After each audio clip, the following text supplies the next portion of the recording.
Welcome to మా channel విజయ కోటియా vlogs. నేను బాగున్నానండి, మీరు బాగుండాలని అయితే కోరుకుంటున్నాను.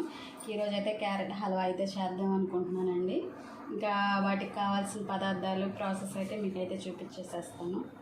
ఇదిగోండి, క్యారెట్ అయితే తురుమైతే పెట్టుకున్నాను. నేను 1/2 కిలో క్యారెట్ తీసుకున్నాను. పంచదార అయితే 1 కప్పు తీసుకున్నానండి. కప్పుకు కొంచెం అయితే తగ్గించాను. నెయ్యి తీసుకున్నాను. పాలు అయితే పచ్చి అయినా వేసుకోవచ్చు, కాగబెట్టిన అయినా వేసుకోవచ్చు. నేనైతే కాగబెట్టుకున్నానండి. నా దగ్గర ఉన్న డ్రై ఫ్రూట్స్ అయితే తీసుకున్నాను, యాలక్కాయలు. ఇంక ఇప్పుడైతే ప్రాసెస్ అయితే చూసేద్దామండి. బాండీ అయితే పెట్టుకున్నాను నేను. ఇప్పుడైతే నెయ్యి వేసుకుంటున్నాను. ఇదిగోండి,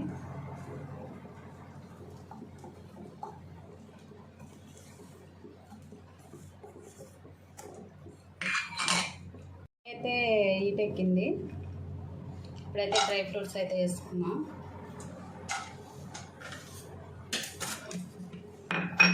అయితే బ్రౌన్ కలర్ వచ్చేదాకా అయితే వేయించుకోండి. హైలో పెట్టద్దు, సిమ్లోనే పెట్టుకొని వేయించుకోండి. ఇవైతే ఏగినాయండి. ఇప్పుడైతే గిన్నెలోకి అయితే తీసుకుంటున్నాను. ఫ్రెండ్స్, ఇవి అయితే బౌల్లోకి తీసుకున్నాను, ఏగిపోయినాయి. ఇప్పుడైతే క్యారెట్ వేసుకుందాం.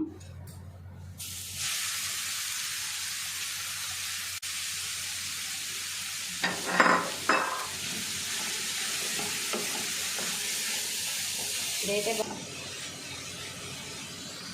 నెయ్యిలో అయితే వేయించుకుందామండి. దీన్ని అయితే కొంచెం అయితే వేగింది. ఇప్పుడైతే మూత పెట్టుకొని ఒక 5 నిమిషాలు అయితే మగ్గిద్దాం. అయితే చూద్దాం. చూడండి, క్యారెట్ అయితే కొంచెం అయితే నెయ్యిలో బాగా మగ్గింది.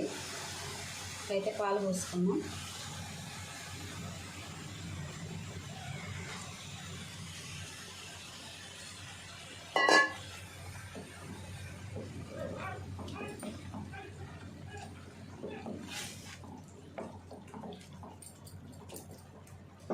ఇప్పుడైతే మూత పెట్టుకుందాం.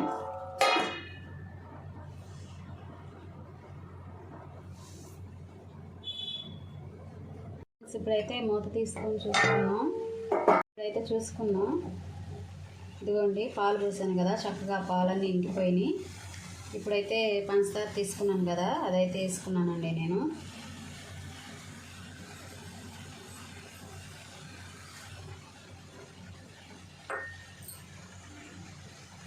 ఈ పంచదార అంతా అయితే మొత్తం ఇలా అయితే తిప్పుకోవాలి చక్కగా. పంచదార అయితే మొత్తం కలిపేసానండి. ఇంక ఇప్పుడైతే ఒక 10 నిమిషాలు అయితే ఇంక ఇలా ఉంచాలి. ఇప్పుడు మూత పెట్టుకుందాం. 10 నిమిషాలు అయితే మూత పెట్టుకొని ఉంచుకుందాం. అయితే చూసుకుందాం. ఇదిగోండి, పంచదార అయితే మొత్తం కరిగింది. ఇప్పుడిప్పుడే దగ్గర పెడుతున్నాం అన్నమాట. ఇంకొక 5 నిమిషాలు అయితే ఉంచుకోవాలండి. ఫ్రెండ్స్, యాలకుల పొడి అయితే వేసుకుందాం.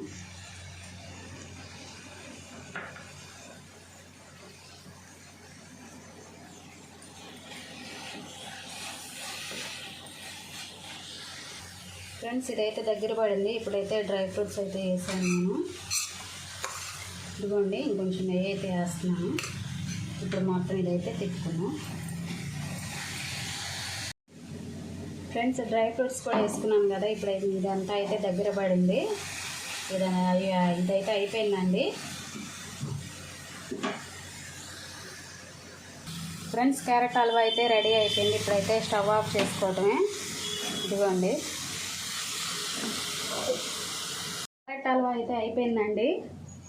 ఇదిగోండి, ఇదైతే చాలా ఎమ్మీగా అయితే ఉండిద్ది అనమాట. చాలా బాగుంటుంది. చాలా సింపుల్గా చేసుకోవచ్చు ఫ్రెండ్స్. మీరు కూడా ట్రై చేయండి. సెలవులు కదా, పిల్లలు ఇంటికాడే ఉంటున్నారు కదా, ఇలాంటివి అయితే పిల్లలకైతే చేసి పెట్టండి. చాలా ఇష్టంగా తింటారనమాట. మా వీడియోస్ కనుక మీకు నచ్చినట్టయితే లైక్ చేయండి, షేర్ చేయండి, కామెంట్ చేయండి, సబ్స్క్రైబ్ చేసుకోండి ఫ్రెండ్స్. నన్ను అయితే సపోర్ట్ చేయండి. బాయ్.